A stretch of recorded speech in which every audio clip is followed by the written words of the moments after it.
Hello students, हम कर रहे थे ब्रिटिश पार्लियामेंट और इसमें कर रहे थे जो हमारा अपर हाउस है, House of Lords. And House of Lords की क्या पावर्स हैं, क्या फंक्शंस हैं, हमने वो किया है। लेकिन इसकी कुछ क्रिटिसिज्म भी है, तो आज हम इस सेशन में करेंगे criticism and weaknesses of the House of Lords in British Parliament. तो हाउस ऑफ लॉर्ड्स जो सबसे ज्यादा इंपॉर्टेंट माना जाता था 1911 से पहले, अब उसकी पावर्स कम होती जा रही हैं। तो इसकी क्या कॉजेस हैं, क्या रीजंस हैं, जिस वजह से हम कहते हैं इस हाउस ऑफ लॉर्ड्स को खत्म कर देना चाहिए। क्योंकि किंग है, किंग जो भी काम करता है, अगर किसी से कंसल्ट करता है, कोई एडवाइस देता है, डिसॉल्व करता है, वो सब कुछ किसके साथ करता है? हाउस ऑफ कॉमन्स के साथ। और हाउस ऑफ लॉर्ड्स जिसके पास लिमिटेड पावर हो चुकी है, तो इसकी क्या कॉजेस हैं, क्यों इसको हम क्रिटिसाइज करते हैं कि ब्रिटिश में अब हाउस ऑफ लॉर्ड्स की कोई नीड नहीं है। तो इसकी क्रिटिसिज्म क्या है? First one is hereditary nature. जो हाउस ऑफ लॉर्ड्स के मेंबर्स हैं जी क्या है? हेरिडेटरी हैं। पहले जी 700-800 मेंबर्स होते थे, जो सब कुछ हेरिडेटरी होते थे। हो सकता है कोई मेंबर इतना क्वालिफाइड ना हो, हम ये मानकर चलते हैं अगर किसी का पेरेंट्स है, उसके पेरेंट्स में कुछ जितनी भी एबिलिटीज है, वो ही एबिलिटीज ऑटोमेटिकली बच्चे में भी आ जाएंगी।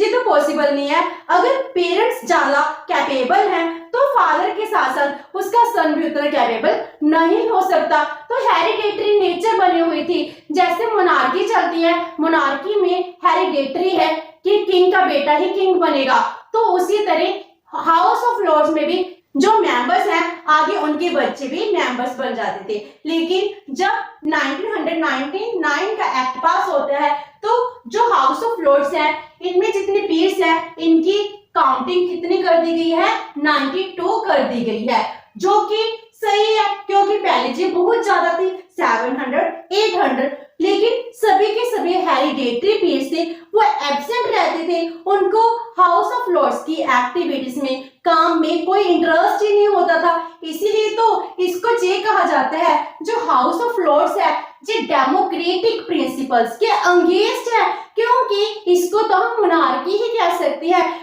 पार्लियामेंट है, पार्लियामेंट में तो डेमोक्रेटिक प्रिंसिपल्स हैं, उनको फॉलो अप किया जाता है। लेकिन हाउस ऑफ लॉर्ड्स में कोई भी डेमोक्रेटिक प्रिंसिपल्स को फॉलो नहीं किया जाता था। इसीलिए इसकी सबसे बड़ी क्रिटिसिज्म क्या है कि ये हेरिडेटरी इन नेचर है।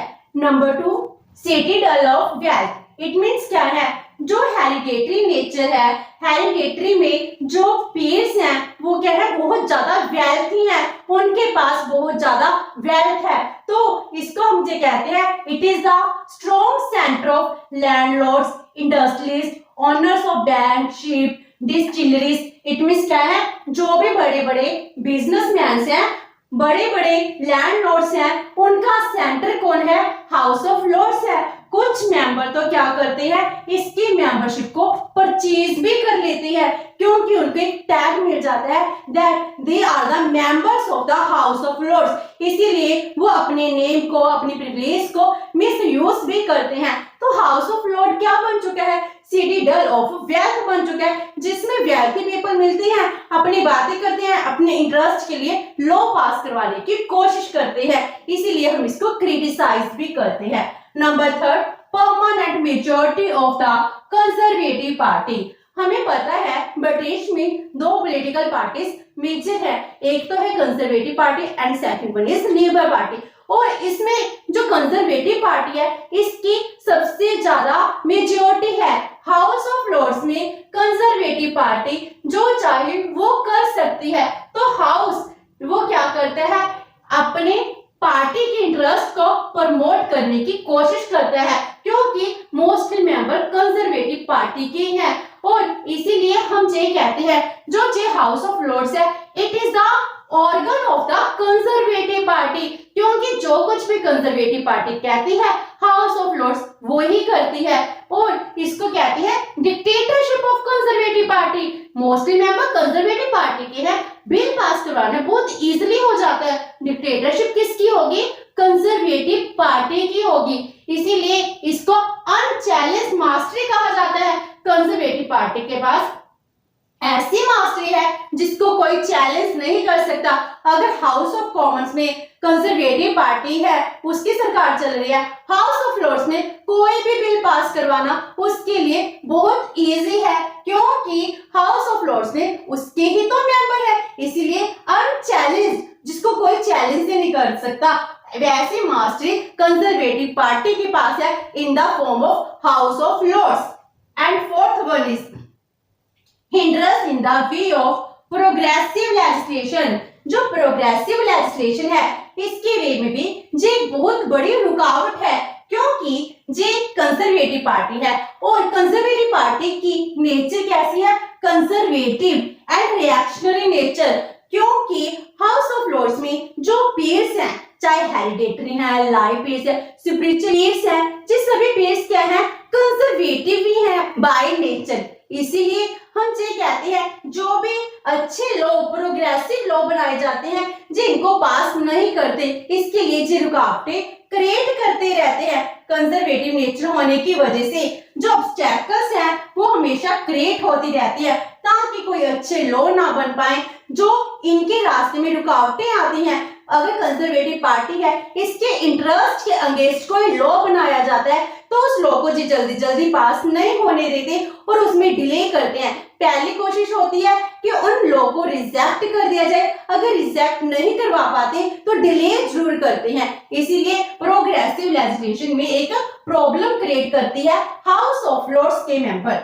Number 5, absenteeism of the members. जो हाउस ऑफ लॉर्ड्स के मेंबर्स है ये बहुत ज्यादा एब्सेंट रहते हैं, इसीलिए तो इनका quorum कितना है, ओनली एंड ओनली 3 मेंबर्स कि 3 मेंबर्स मिलेंगे तो मीटिंग हो सकती है।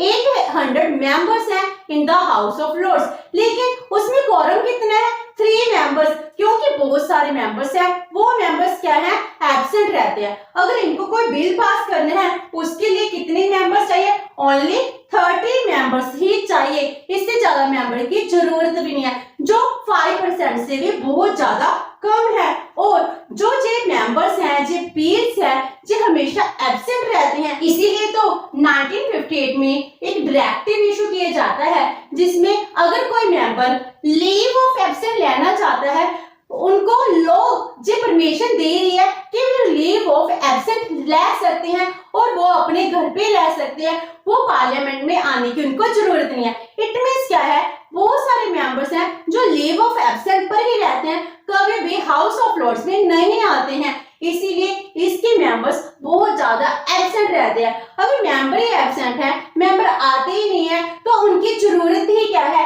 हाउस ऑफ लॉर्ड्स को खत्म कर देना चाहिए।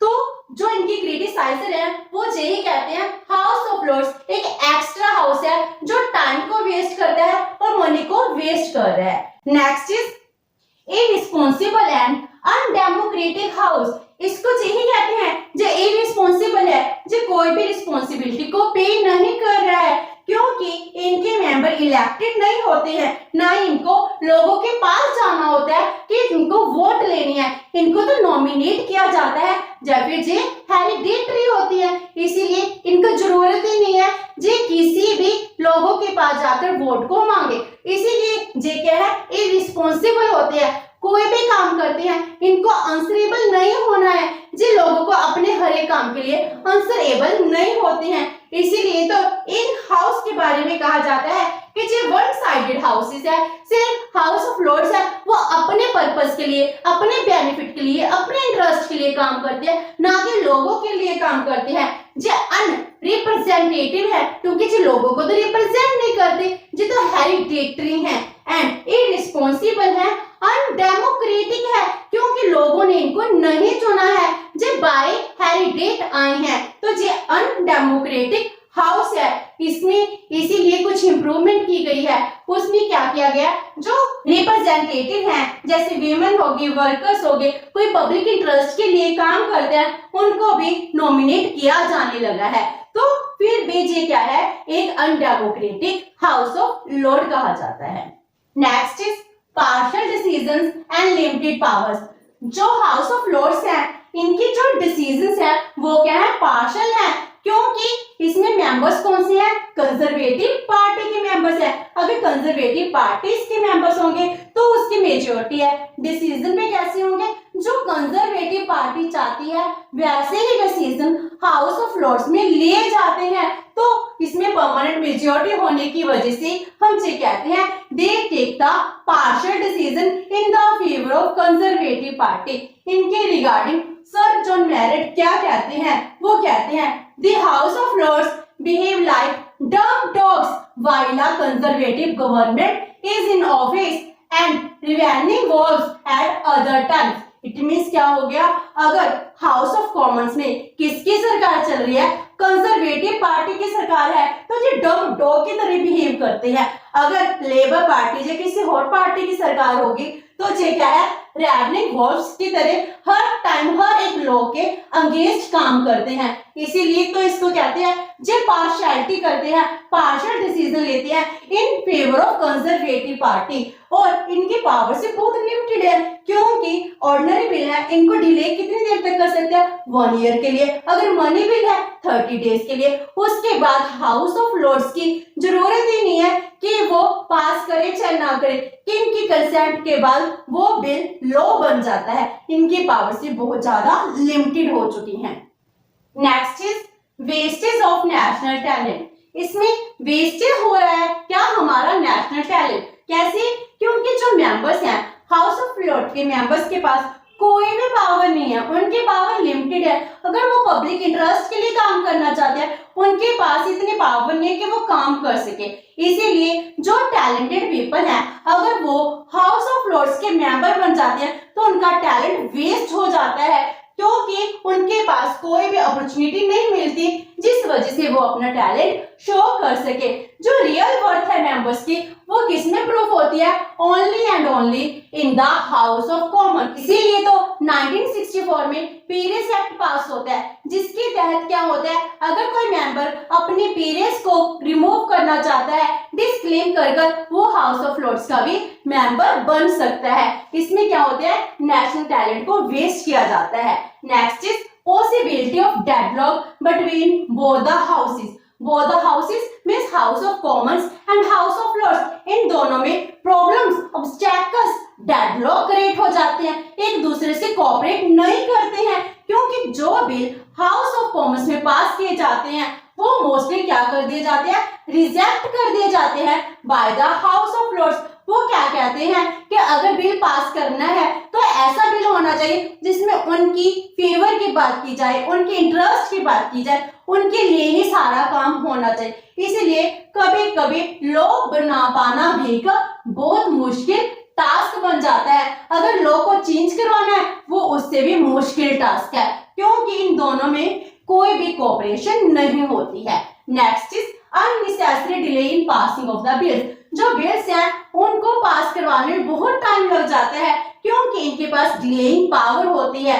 इनके पास डिलेइंग पावर कितनी है, 1 ईयर की over the ordinary bill and 30 days delaying power over the money bill. Next is wastage of money and time. इसमें मनी एंड टाइम को वेस्ट किया जा रहा है। टाइम कैसे, अननेसेसरी डिबेट्स होती हैं। हमें पता है हाउस ऑफ लॉर्ड्स के मेंबर्स हैं, इनके पास कोई पावर नहीं है, अगर ये डिबेट करते भी हैं उसका कोई बेनिफिट नहीं मिल रहा, तो फिर डिबेट किस बात की हो रही है, अननेसेसरी डिबेट हो रही है। जो पावर है, पावर तो नहीं है, और काम के लिए, हर एक काम के लिए जो डिले होते जा रहे हैं, तो ये क्या करते हैं, टाइम को वेस्ट कर रहे हैं। और इसके साथ साथ जितने भी हाउस ऑफ लॉर्ड्स के मेंबर्स हैं इनको अलाउंस देना पड़ता है, इनकी मैनेजिंग के लिए खर्चा करना पड़ता है, जो एक्सपेंडिचर वेस्टेज ऑफ मनी है। इसीलिए ये कहते हैं कि ब्रिटिश में जो हाउस ऑफ लॉर्ड्स है इसमें जितना भी खर्चा किया जा रहा है ये totally wastage of time and money है। Next is misuse of the provision of nomination. जो हाउस ऑफ लॉर्ड्स के मेंबर्स है, लाइफ पीरियड्स है, इनको नॉमिनेट किया जाता है, तो इनकी नॉमिनेशन की प्रोविजन का मिसयूज किया जा रहा है। कैसे, जो हाउस ऑफ कॉमन्स में पार्टी विनर होती है, सरकार बनाती है, उसका पीएम एक लिस्ट तैयार करता है, वो लिस्ट किंग को देता है कि आप इनको हाउस ऑफ लॉर्ड्स में मेंबरशिप दीजिए, पीएम बना दीजिए। तो जो पार्टी सत्ता में है वो अपनी पार्टी के मेंबर्स को ही नॉमिनेट करवाती है। तो इसका क्या हो रहा है, मिस यूज हो रहा है। जो पार्टी सेशन में होगी, सरकार बनाएगी, वही अपने मेंबर्स को हाउस ऑफ लॉर्ड्स में भेज देती है। इस तरह क्या होता है, नॉमिनेशन का मिस यूज हो रहा है। तो हर एक पार्टी यही कहती है मैक्सिमम नंबर्स कहां से हो, मेरी पार्टी से, रूलिंग पार्टी यही काम करती है ताकि हाउस ऑफ लॉर्ड्स मेरे हाथों की कठपुतली बनकर रह जाए। Next is members of the House of Lords and corruption. Corruption तो चाहे हाउस ऑफ कॉमन्स में भी है, लेकिन हाउस ऑफ लॉर्ड्स में बहुत ज्यादा करप्शन है, क्योंकि इसके मेंबर्स हैं, मेंबर्स क्या कर रहे हैं, अपनी प्रिविलेजेस को मिसयूज कर रहे हैं। उनके पास अपना हाउस है, लेकिन वो फिर भी रेंट एंड फर्नीचर का जो एक्सपेंडिचर है वो हाउस ऑफ लॉर्ड्स से विड्रॉ कराते हैं। जो मेंबर्स है वो इतनी ज्यादा कैश है वो विड्रॉ कराते हैं जितनी उनको परमिटेड नहीं होती है। इसीलिए तो क्या किया गया है, कई बार बहुत सारे मेंबर्स हैं, इवन की स्पीकर है, उनके ऊपर फाइन भी इम्पोज किया गया है और उनको सस्पेंड भी करना पड़ा है। तो इनमें करप्शन बहुत ज्यादा है। मेंबर्स क्लेम क्या करते हैं, अननेसेसरी एंड क्वेश्चनेबल अमाउंट। तो ये सब कुछ क्या है, देश के ऊपर एक बर्डन प्रूफ हो रहा है। इसीलिए तो लोग क्या कह रहे हैं, हाउस ऑफ लॉर्ड्स की इतनी ज्यादा क्रिटिसिज्म है, इतनी ज्यादा वीकनेसेस है, तो इसको खत्म ही क्यों ना कर देना चाहिए। इसीलिए खत्म होने की डिमांड की जा रही है। क्या एक्चुअल में हाउस ऑफ लॉर्ड की पोजीशन इतनी ज्यादा इनफेक्टिव हो गई है कि हमको इसको खत्म करना पड़े? तो इसकी क्या कुछ इंपॉर्टेंस नहीं है। वो इंपॉर्टेंस क्या है वो हम अपने नेक्स्ट सेशन में करेंगे। होप सो कि आपको ये सेशन अच्छा लगा होगा। अगर आपकी कोई क्वेरी है तो post it in the comment box, and video अच्छी लगी तो please like and share with your friends. Thank you so much and have a nice day.